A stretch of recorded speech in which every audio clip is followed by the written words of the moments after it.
അസ്സലാമു അലൈക്കും വറഹ്മത്തുള്ളാഹി തആല വബറകാതുഹു. ബിസ്മില്ലാഹി വൽഹംദുലില്ലാഹി വസ്സലാത്തു വസ്സലാമു അലാ അഷ്റഫിൽ മുർസലീൻ വഅലാ ആലിഹി വസഹ്ബിഹി അജ്മഈൻ അമ്മാ ബഅദ്. പ്രിയ മുഅ്മിനീങ്ങളെ, നമ്മുടെ ജീവിതത്തിൻ്റെ ഒരു ഭാഗമാണല്ലോ മാതാപിതാക്കൾ. വിശുദ്ധ ഖുർആനിൽ ഏറ്റവും പ്രധാനപ്പെട്ട സന്ദേശങ്ങളിൽ ഒന്നാണ് മാതാപിതാക്കളെ നന്മ ആഗ്രഹിക്കുക എന്നുള്ളത്. സൂറത്തുൽ ഇസ്രായിൽ അല്ലാഹു സുബ്ഹാനഹു വ തആല വളരെ വ്യക്തമായി തന്നെ കൽപ്പിക്കുന്നു, വഖളാ റബ്ബുക അല്ലാ തഅബുദു ഇല്ലാ ഇയ്യാഹു വബിവാലിദൈനി ഇഹ്സാനൻ ഇമ്മാ യബ്ലുഗന്ന ഇൻദകൽ കിബ്റ ഔ അഹദുഹുമാ കിലാഹുമാ ഫലാ തഖുൽ ലഹുമാ ഉഫിൻ വലാ തൻഅർഹുമാ വഖുൽ ലഹുമാ ഖൗലൻ കരീമാ.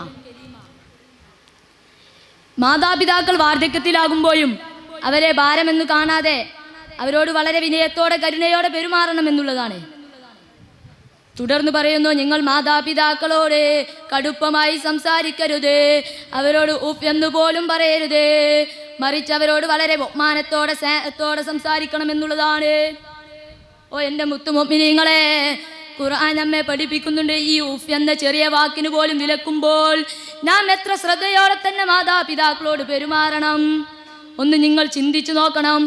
കാരണം എന്ന് പറയുന്നത് മാതാപിതാക്കളുടെ ഹൃദയം വളരെ നിസ്സാരമായി വേദനിക്കാവുന്ന ഒന്നാണ്. അതുകൊണ്ട് തന്നെ മാതാപിതാക്കളുടെ സന്തോഷമാണ് അള്ളാഹുവിൻ്റെ സന്തോഷത്തിലേക്കുള്ള ഒരു വഴി.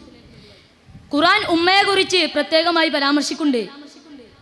വവസ്വൈനൽ ഇൻസാന ബിവാലിദൈഹി ഹമലതുഹു ഉമ്മുഹു വഅനൻ അലാ വഅനിൻ വഫിസാലിഹി ഫി ആമൈനി അനിഷ്കുറുല്ലാഹി വലിവാലിദൈക ഇല്ലൽ മസീർ.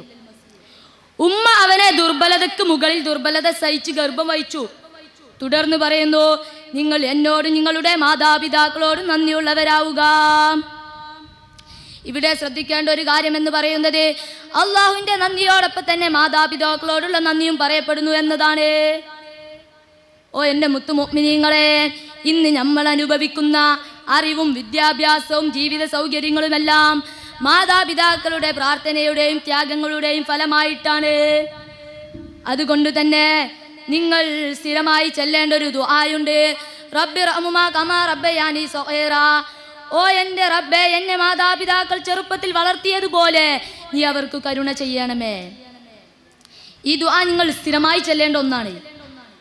അതുകൊണ്ട് തന്നെ ഇന്ന് ഈ കാലഘട്ടത്തിൽ പലപ്പോഴും നമ്മൾ മൊബൈലും മറ്റ് ചില തിരക്കുകളുമായിട്ട് ജീവിതം നിയന്ത്രിക്കുന്ന സമയത്ത് മാതാപിതാക്കൾ ഒറ്റപ്പെട്ടു പോകുന്ന അവസ്ഥയുണ്ടാകുന്നുണ്ട്.